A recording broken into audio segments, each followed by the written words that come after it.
fine, thank you. Very well. Very good to be here. Good to see you. Yes, As good always, to good to see you. How's my brother? Mr. President, we go inside. We go inside.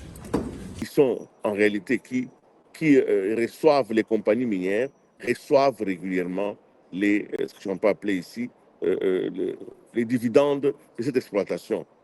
Quant au programme qui doit être mené, j'ai vu que le Premier ministre, le ministre de l'Industrie et tout ça ont fait avec leurs homologues sud-africains des pétroles d'accord pour pouvoir mettre en place des synergies de collaboration.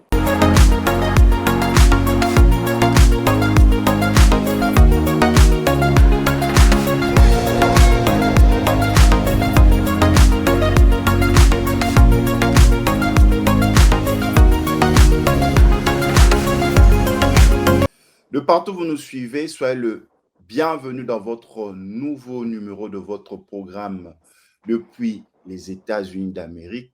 Nous sommes très heureux pour la confiance que vous nous faites. Ce soir, nous allons parler d'un tout nouveau sujet qui concerne le mining.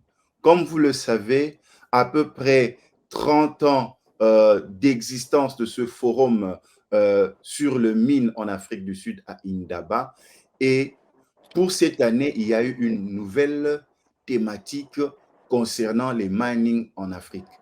Pour en parler, nous avons un invité spécial qui est en Afrique du Sud à cet instant, qui participe à ce grand forum mondial du mining en Afrique du Sud, en la personne de Willy Kalengai, qui est expert en questions économiques, expert en questions de développement, analyste sociopolitique, et il nous fait l'honneur d'être notre invité depuis l'Afrique du Sud à Indaba Mining, que je m'en vais saluer.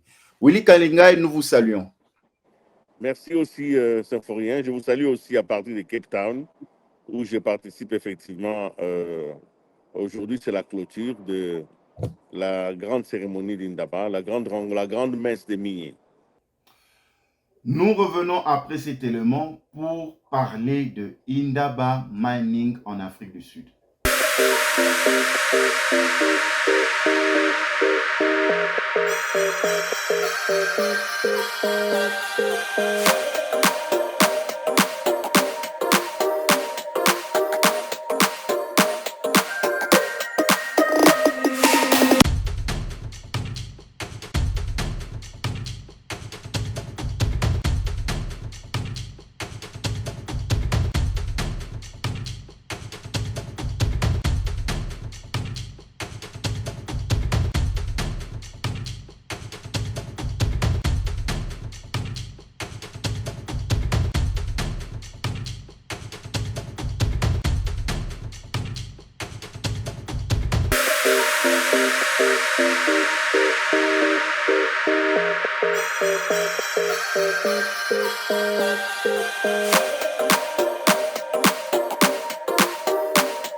De partout où vous nous suivez, nous sommes en connexion avec Cape Town, où nous recevons pour vous Willy Kalengai, qui prend part à ce forum international sur le mine.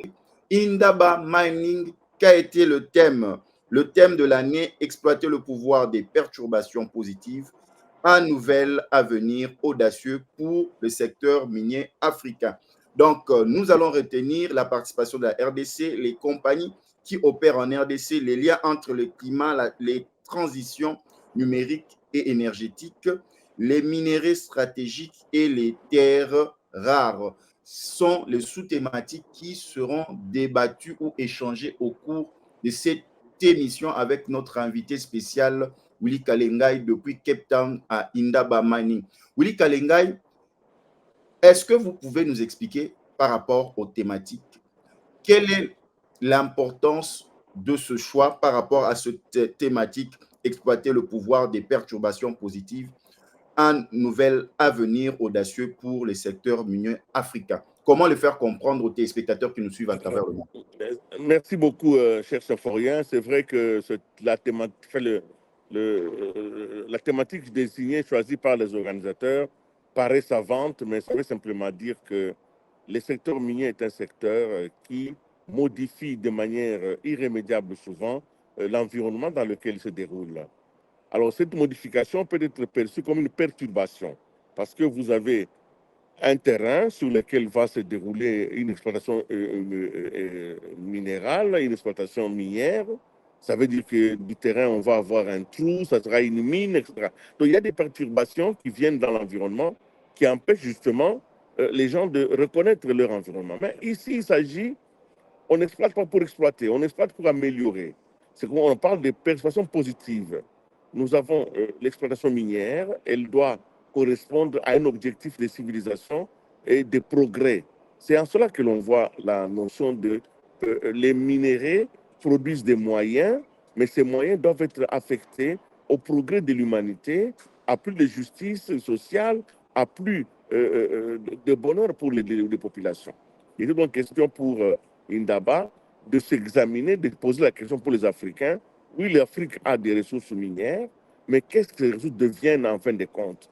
On a remarqué ces dernières années que la plupart des investissements, c'était simplement de prendre des richesses en Afrique et d'alimenter l'économie mondiale. Et l'Afrique s'est retrouvée avec des trous, avec des maladies, avec des conflits. C'était donc c'est contre cette pratique qui était négative qu'on a fallu réfléchir un tout petit peu à Indaba.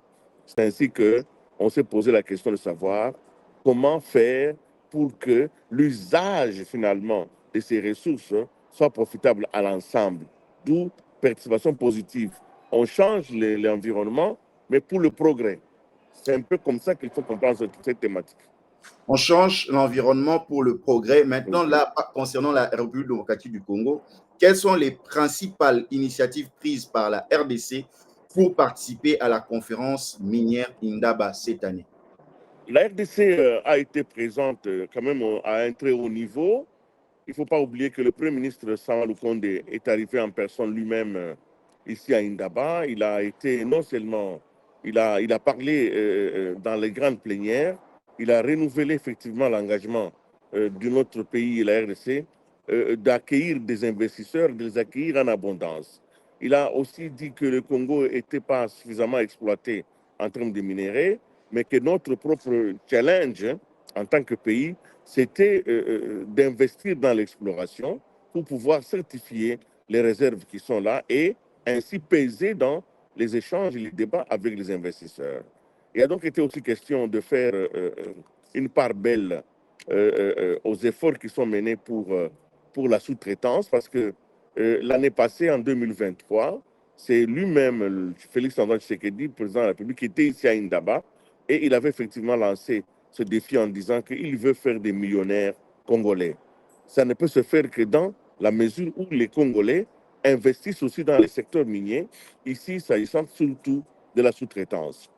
Il y a eu effectivement la présence de beaucoup d'entreprises minières qui sont installées au Congo, mais aussi des entreprises congolaises qui travaillent dans le secteur minier. Ici, il faut citer la Cominière, il faut citer la GECAMINE qui était là, qui sont présentées pour montrer qu'ils étaient disponibles. Mais la Au grande niveau, problématique, Willy Kalengai, sans vous interrompre, comment les compagnies minières opérant en RDC contribuent-elles au développement économique et social du pays? Parce que c'est ça la grande problématique. On oui, peut aller c'est dans la... une très bonne question. Le Congo aujourd'hui dépend, et ça c'est quelque chose d'évident, nous dépendons de 90% du secteur minier pour pouvoir réaliser notre budget. Quand vous entendez qu'on parle du budget national qui est passé de 3 milliards à 6 milliards, de 6 milliards à 10 milliards, de 10 milliards à 16 milliards, comme ça a été annoncé et promulgué en janvier, c'est que ça dépend essentiellement du secteur minier qui fournit plus de la moitié des ressources. Donc, le Congo ne serait pas Congo si le secteur minier n'existait pas.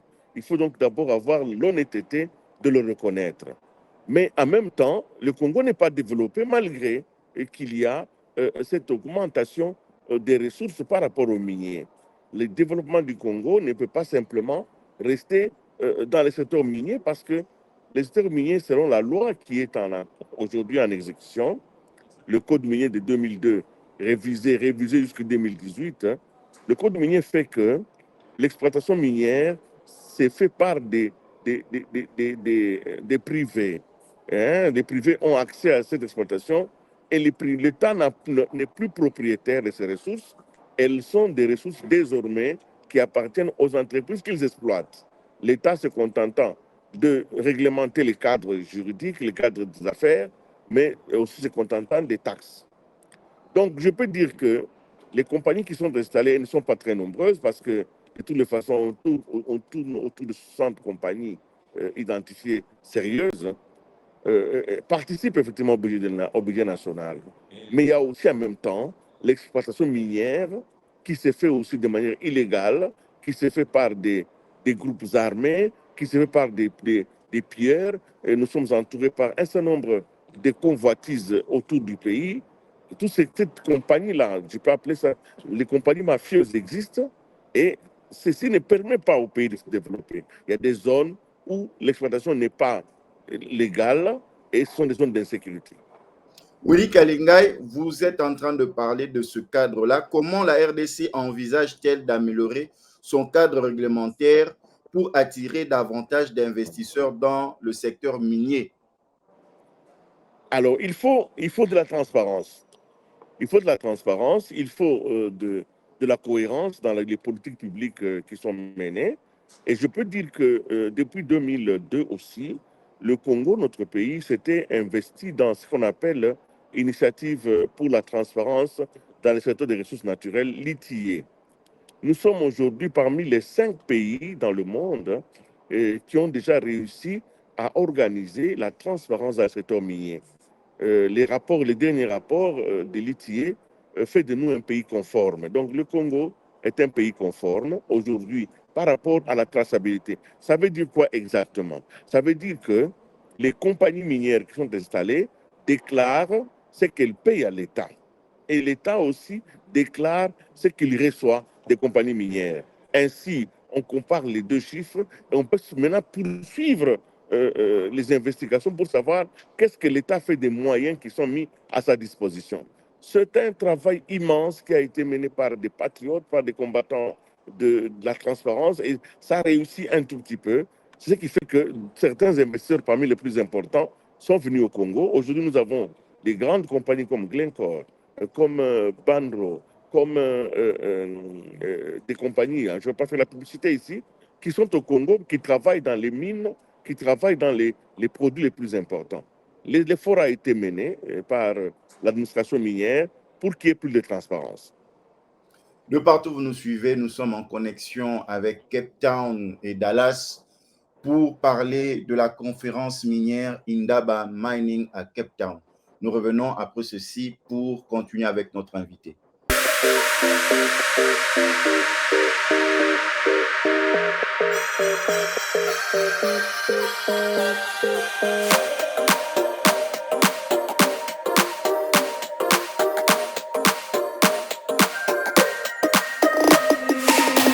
Perfectly on theme. When I started organizing miners in the industry, I was disrupting. Yes. Yes. Prime Minister, how are you? I'm fine, thank you. Very well. Very good to be Good to see you. Yes, As always, good to see you. How's my brother? Mr. President, we go inside. We go inside. Good job.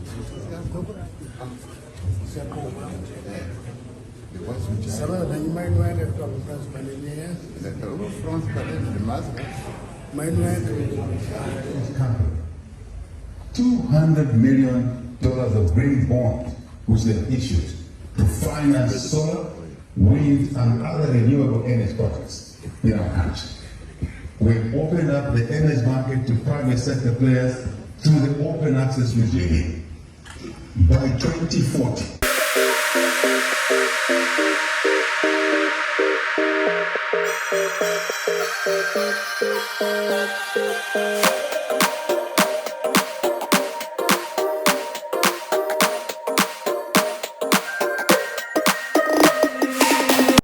Willy Kalengai, nous vous recevons dans ce programme. Nous parlons des Indaba Mining. Lors de votre introduction, vous avez parlé de la présence du Premier ministre de la RDC, Jean-Michel Sama Lukonde Kenge. Par rapport au Premier ministre, quels sont les atouts que le Premier ministre de la République démocratique du Congo a présentés aux potentiels investisseurs miniers en République démocratique du Congo en termes de climat d'affaires, en termes de facilité d'affaires dans le secteur minier, afin que ce secteur minier puisse en bénéficier au peuple congolais et en bénéficier aussi aux investisseurs qui viennent travailler dans le secteur du mine en RDC. Vous savez, votre question est pertinente parce qu'elle elle correspond effectivement à la conscience que le Congolais doit avoir de son propre pays. Aujourd'hui, il ne faut pas garder les choses au niveau simplement du Congo. Le Congo aujourd'hui est ce qu'on appelle un pays solution. Ça signifie par rapport aux problèmes qui sont dans le monde. Nous avons un problème de dérèglement climatique. Vous savez que le réchauffement climatique est une réalité et que le monde a trouvé comme solution de renoncer progressivement aux énergies fossiles. Donc, il faut renoncer à l'usage des énergies, notamment comme le pétrole, progressivement, et remplacer les énergies fossiles par des énergies propres, non polluantes. Et la solution trouvée de manière technologique, c'est de faire la batterie électrique. Or, vous savez que le Congo aujourd'hui travaille sur les deux plans.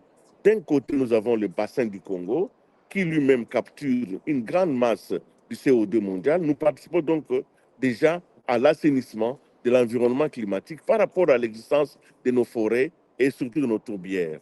Mais de l'autre côté, le Congo possède aujourd'hui les matériaux nécessaires qui entrent dans la fabrication de ces batteries électriques.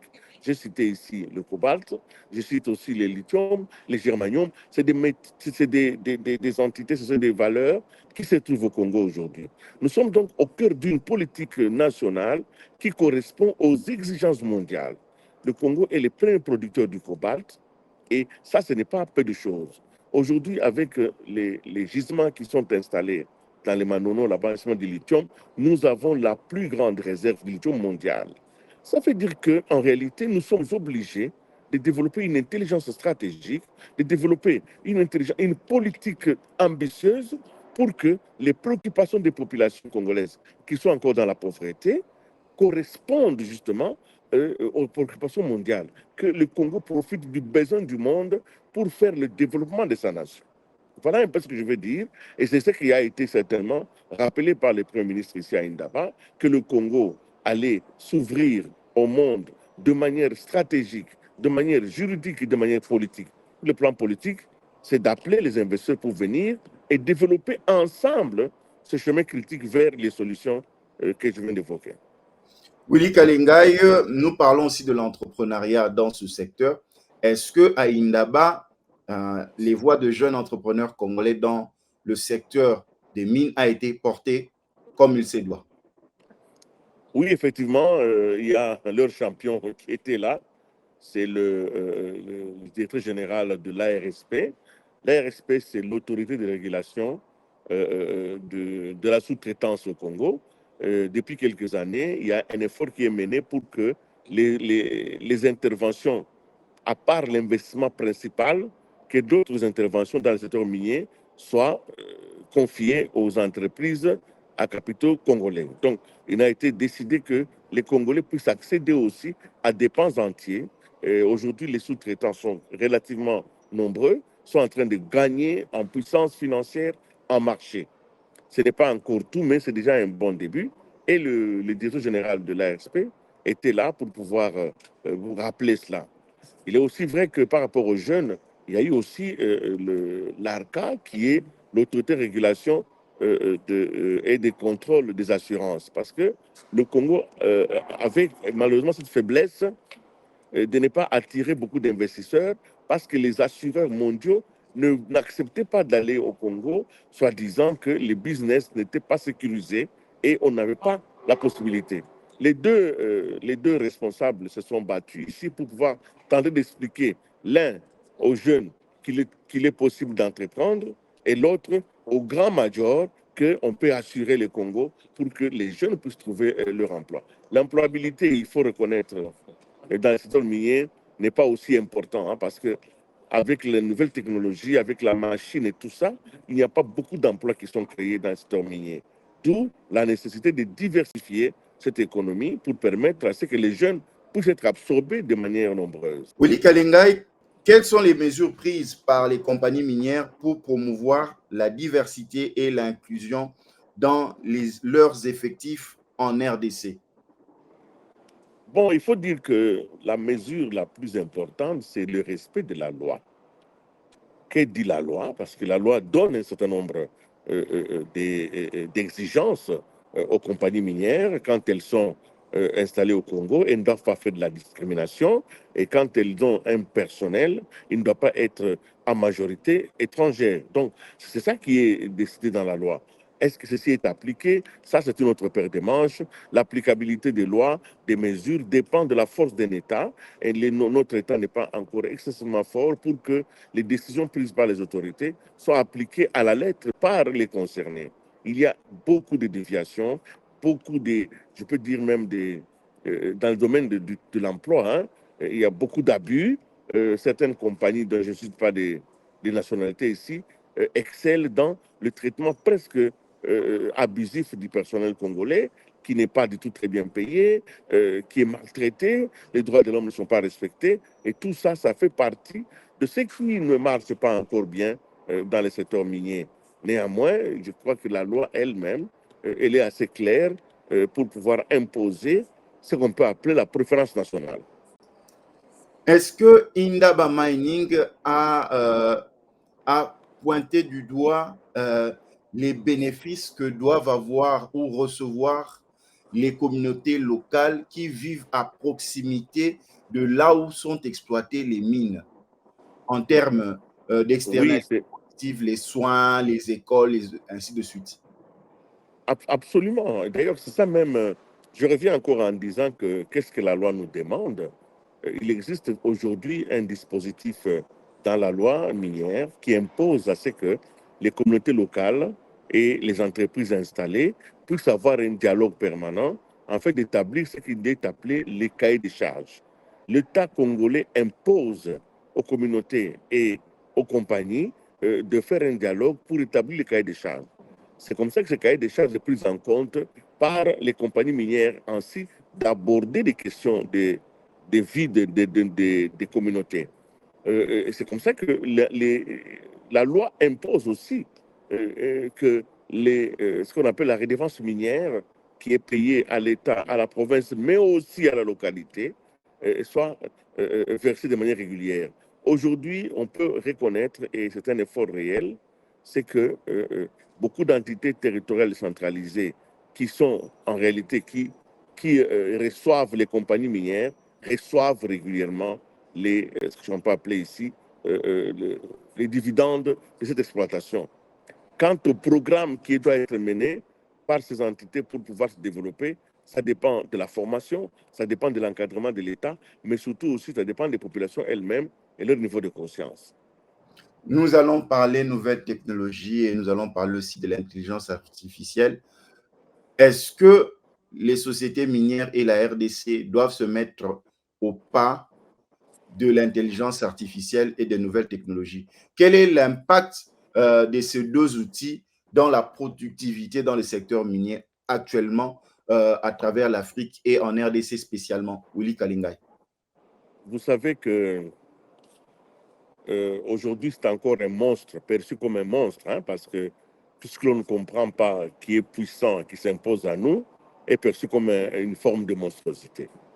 Nous n'avons pas encore développé, en termes de culture d'appropriation, les instruments pour maîtriser l'intelligence artificielle. Mais ça vient, parce que ça vient par pan, ça vient par niveau, ça vient par grappe de génération. L'autre côté, aujourd'hui, dans les domaines de la compétitivité et de la productivité industrielle, l'usage de l'Internet, du numérique, est devenu presque indispensable, sinon irremplaçable. Aujourd'hui, aucune compagnie minière ne peut se faire sans qu'on ait usage de ces technologies d'avant-garde. Par exemple, en ce qui concerne aujourd'hui l'exploration, au début, on faisait l'exploration au piquet, on faisait des mètres carrés. Aujourd'hui, avec l'usage des logiciels importants, il faut seulement faire passer d'abord le satellite à l'endroit que l'on veut examiner. On prend des photos, on travaille déjà l'exploration avec l'impact du numérique. Au niveau de la production, aujourd'hui, il y a énormément de machines qui ont remplacé l'homme, que ce soit dans les processus industriels lui-même, ça signifie quand vous prenez les minéraux, les concentrateurs, vous allez au broyage, vous allez même au niveau même de la métallurgie. Aujourd'hui, les machines, ce sont les process numériques qui sont mis en place informatiques. Donc, pour pouvoir gagner du temps, et moi je pense que l'Afrique a une grande opportunité de rattraper son retard en s'appropriant les deux grands instruments qui sont à sa disposition, notamment l'Internet, donc je parle du phénomène numérique, et de l'intelligence artificielle. Aujourd'hui, posséder des réponses de manière instantanée et gagner du temps parce que l'Afrique a besoin de ce temps-là, c'est essentiel. L'Afrique ne peut pas se permettre de mettre de côté ces deux instruments qui sont en fait une opportunité pour elle de gagner des marchés, mais surtout de faire travailler sa nouvelle génération. Et je vous informe que de plus en plus de jeunes sont aujourd'hui intéressés par les innovations technologiques.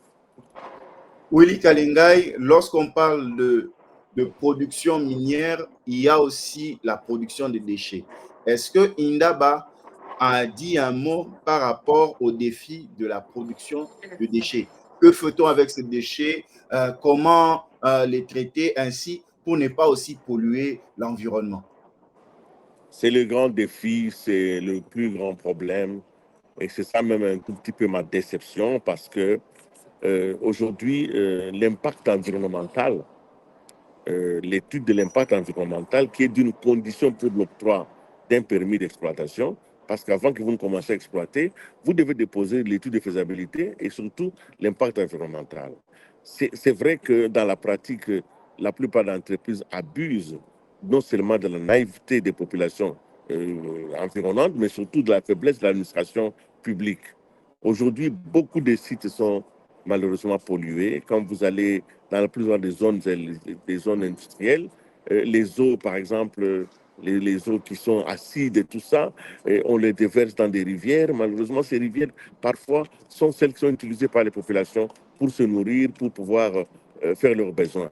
Il est donc important, et je crois que la part d'ONG qui s'est rencontrée ici à Indaba martèle sur cette question-là. Il y a des services de l'État qui sont appelés à contrôler, mais la gestion des déchets est un des graves défis de l'industrie africaine parce que beaucoup de maladies peuvent revenir à la surface à cause justement de cela. Nous faisons des reportages autour des sites miniers. Nous ne pouvons que regretter que non seulement les études ne sont pas faites pour pouvoir étudier la qualité de l'air, la qualité de l'eau et même la santé des enfants et même surtout l'impact sur les maternités. Tout cela n'est pas encore très bien étudié, mais je soupçonne qu'il y a quelque part des négligences coupables qui devraient être malheureusement confrontées à une certaine justice parce que ça c'est important. À quoi ça sert de produire des mines? Elles peuvent être l'objet de maladies pour les populations. Vous avez raison, c'est un domaine qui fait l'objet de beaucoup de plaidoiries ici, notamment avec la société civile. De partout où vous nous suivez, nous sommes en connexion avec Cape Town où nous recevons pour vous Willy Kalengai qui prend part à ce forum international sur le mine à Indaba. Nous revenons après ceci.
Willy Kalengai, maintenant nous allons parler des structures de prix.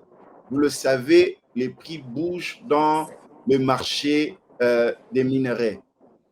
Comment mesurer ou contenir la volatilité des prix des produits miniers sur le marché? Comment les compagnies minières qui exploitent en République démocratique du Congo peuvent s'en sortir? Et de deux, comment avoir des dividendes pour la République démocratique du Congo? C'est une grande question que je ne pourrais pas aborder de manière exhaustive dans le cadre de notre entretien, mais je vais vous dire simplement que le marché mondial des ressources naturelles, notamment des métaux précieux, notamment des matières minérales, etc., ce marché est dominé par la demande. C'est ça qui est la vérité. Aujourd'hui, la plupart des minéraux qui quittent le Congo vont vers l'économie chinoise, qui est une économie en grande progression, avec plus de 2 chiffres de progrès annuels. Les Chinois ont besoin des minéraux qui viennent du Congo parce que leur économie en extension a besoin de s'industrialiser. Donc nous dépendons en tant que pays, en tant que malheureusement source d'approvisionnement, nous dépendons beaucoup de l'économie chinoise qui est une des plus grandes qui demande des minéraux. Donc quand il y a essoufflement ou quand il y a ralentissement, quand il y a un problème dans l'économie chinoise, on les ressent directement dans les prix des produits qui sont vendus et nous le ressentons dans notre propre économie. N'oubliez pas que la chute des matières premières avec le Covid et tout ça, ça y a un impact majeur sur le Congo. Nous n'avons pas malheureusement la maîtrise de la politique des prix. Les prix sont imposés par les marchés et le marché est dominé par les demandeurs. C'est eux qui demandent. Si la croissance baisse en Chine, eh bien, dans le monde entier, on va ressentir ça sur les prix des matières premières. Voilà un peu ce que je peux vous dire par rapport à cela. Nous n'avons pas les moyens, la force de résister à cette demande. Et pour parler des prix, la RDC vend ses produits, on doit les reconnaître de manière brute. Les minerais sont exploités et vendus de manière brute. Est-ce que Indaba est en train aussi de promouvoir une politique de transformation des matières premières en Afrique, par exemple en République démocratique du Congo? Bon, je pense qu'il faut quand même une petite mise à jour par rapport à cela. Le Congo a déjà interdit, en tant que pays, l'exportation des matières brutes. Aujourd'hui, c'est presque, pour certaines matières, ce n'est pas possible. Le Congo accepte que l'on puisse exporter les concentrés, ce qui est déjà une intervention industrielle dans la production des minéraux. Donc, vous avez des minéraux, que ce soit du cuivre, du cobalt, germanium, zinc, tout ce qui est produit au Congo. Ça ne quitte pas le pays dans le premier format de l'extraction. Aujourd'hui, le Congo s'est quand même doté des instruments pour pouvoir imposer à ses partenaires l'exportation d'une, je peux appeler ça d'une forme de semi-industrialisation. C'est au moins les concentrés qui partent, mais pour le cuivre, c'est le cathode de cuivre qui part. On n'envoie pas les minéraux comme avant. C'est déjà des cathodes qui partent, donc des lampes que vous voyez en rouge, c'est travaillé déjà autour de 99% de cuivre congolais. Donc, il y a quand même eu une certaine évolution toutes ces dernières années où le Congo a quand même pu imposer cela.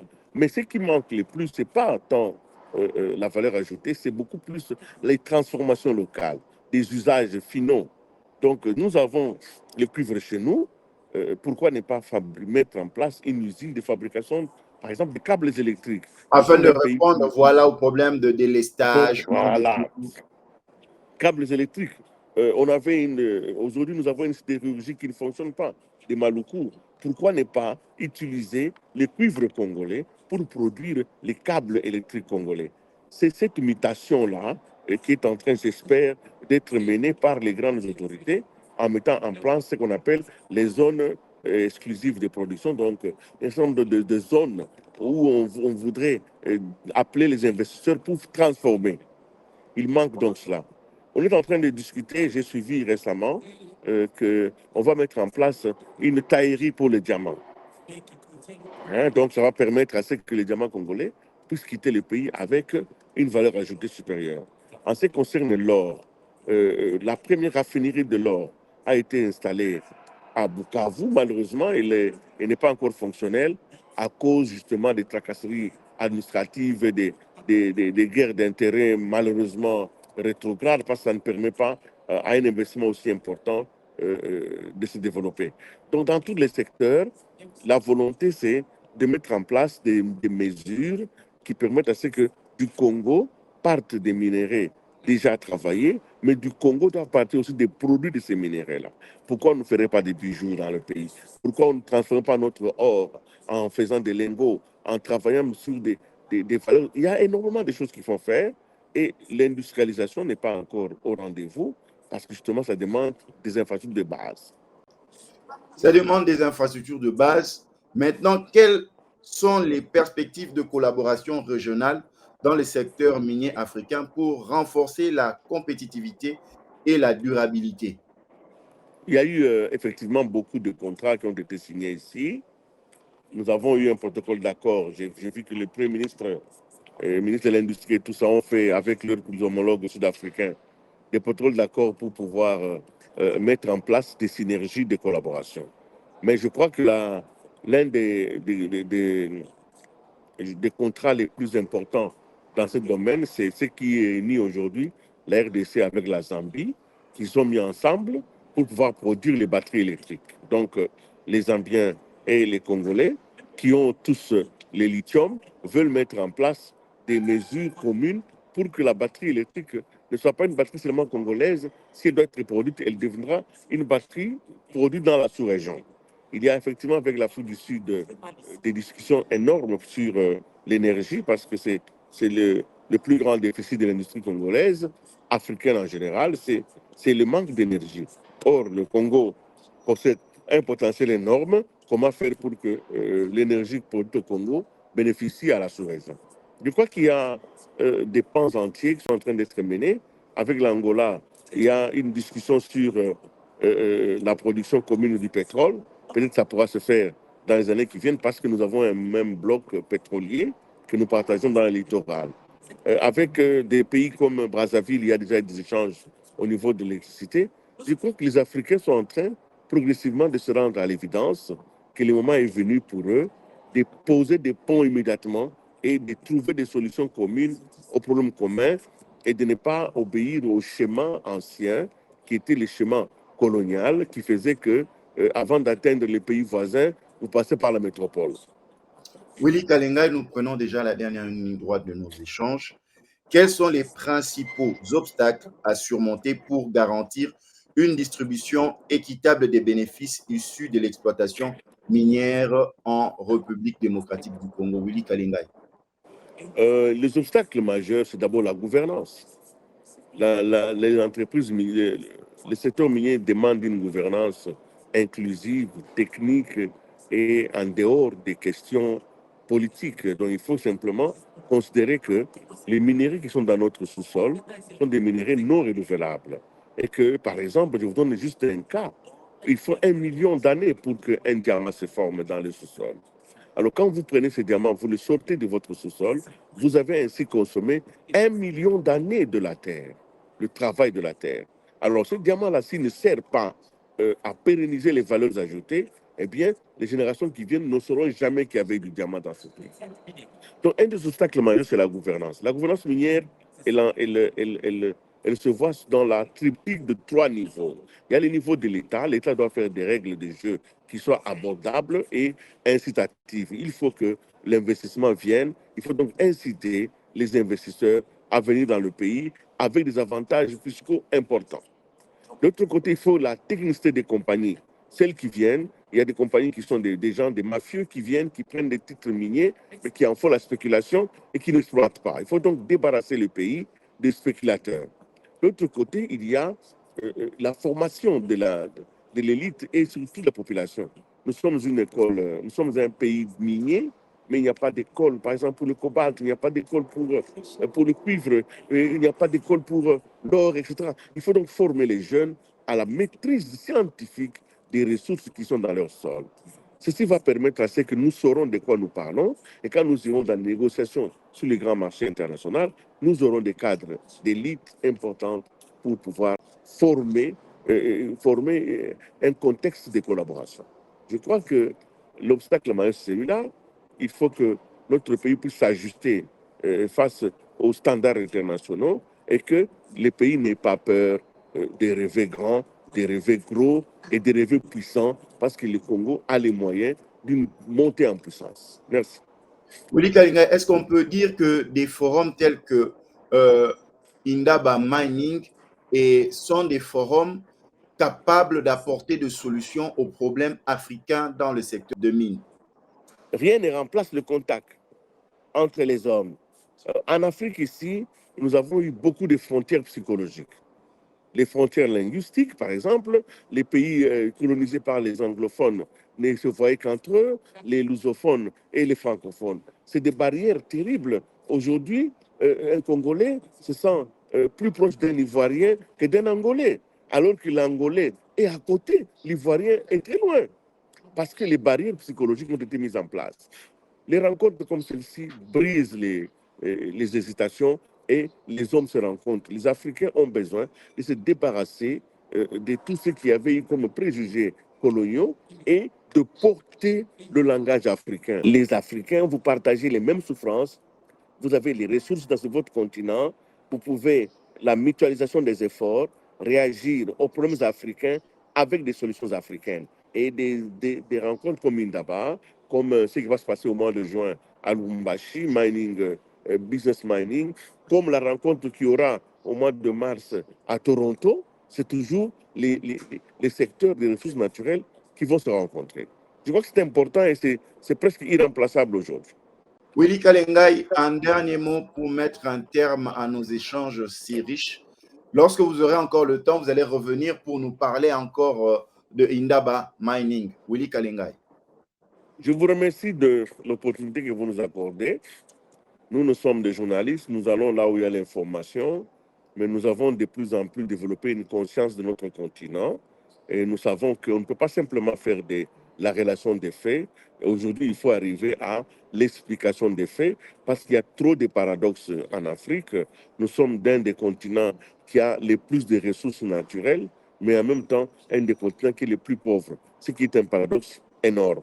Il y a la part de l'histoire, mais aujourd'hui, il y a l'opportunité que nous offre le monde aujourd'hui, grâce aux nouvelles technologies qui sont des conquêtes universelles.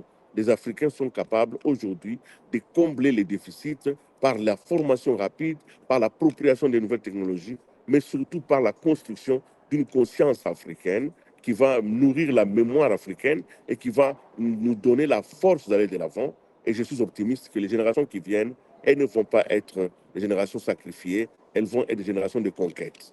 Merci donc de m'avoir permis de dire un tout petit peu ces choses que je garde souvent dans le fond de mon cœur. Willy Kalengai, un grand merci d'avoir répondu à notre invitation. Merci. Merci à Dallas et merci aussi à vous, Symphorien. Vous faites un travail de titan en faisant des connexions comme ça entre les continents, à part les États-Unis. Ce n'est qu'une bonne chose et c'est avec joie que nous venons à votre plateau. Merci aussi à vous. De partout où vous avez suivi, nous avons reçu depuis Cape Town Willy Kalengai qui participe à ce forum international sur les mines à Indaba en Afrique du Sud. Le thème de cette année 2024, exploiter le pouvoir des perturbations positives, un nouvel avenir audacieux pour les secteurs miniers africains avec 4 grands points. La participation de la RDC, les compagnies qui opèrent en RDC, les liens entre le climat, les transitions numériques et énergétiques, et ainsi que les minéraux stratégiques et les terres rares. Le Premier ministre Sama Lukonde a participé pour le compte de la République démocratique du Congo et d'autres structures et d'autres voix congolaises se sont portées aussi pour démontrer les avancées de la RDC. De partout où vous nous avez suivis, merci de rester connectés à nos programmes sur nos plateformes aux États-Unis, en Afrique du Sud, en France, au Canada. Et suivez-nous en République démocratique du Congo ce mercredi à 21h juste, jeudi à 11h juste et samedi à 22h juste sur Géopolis TV. Que Dieu vous bénisse. À la prochaine. Un grand merci. Ciao.